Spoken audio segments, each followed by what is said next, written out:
Thanks, Kari. Here at the Weather Studio, we're taking a look at an interesting sport known as snowmobile softball. Now, this sport is played the same way as slow pitch softball. A few different rules are you can't start your snowmobile until that ball is hit, and you have to wear gloves and a jacket. While at times the action looks chaotic, players say that that's just a part of the game. As we head over to Toronto Zoo, we have a short clip of a cute giant panda named Demo who awoke to a snow-covered playground and decided to start tumbling in the snow. While this cute panda is having a great time in that snow might not be around for that much longer. Let's take a look at the upper Midwest, and as we can see, we have these areas of lighter colors, and that's associated with less snow, and of course those darker colors are associated with more snow, and those darker colors are in the Rocky Mountains. Now, we all know that the higher you go up, the colder it gets. So the more precipitation that is going to fall is going to be falling in the form of snow. Another place that we're looking in is at the Great Lakes, and they are seeing more snow because that lake is actually warmer, and the warmer water brings in more clouds, and the more clouds you have, the more precipitation that is going to fall.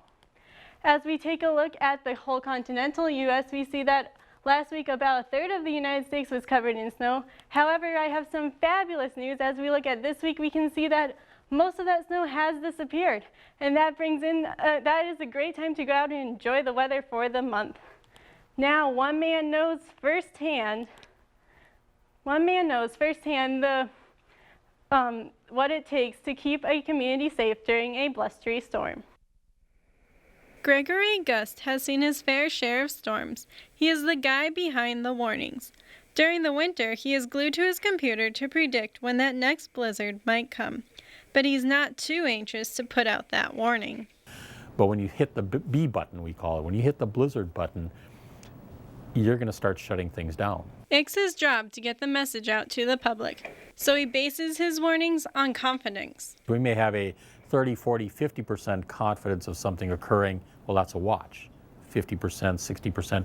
As we start to get an 80% or higher confidence, we should be going to warning. Once a blizzard warning is issued, the National Weather Service sends the information through a national digital forecast database. So with that, we're going to have into that hazard for that blizzard, and that's going to be sent out. So it's available to our neighboring offices, to the broadcast media.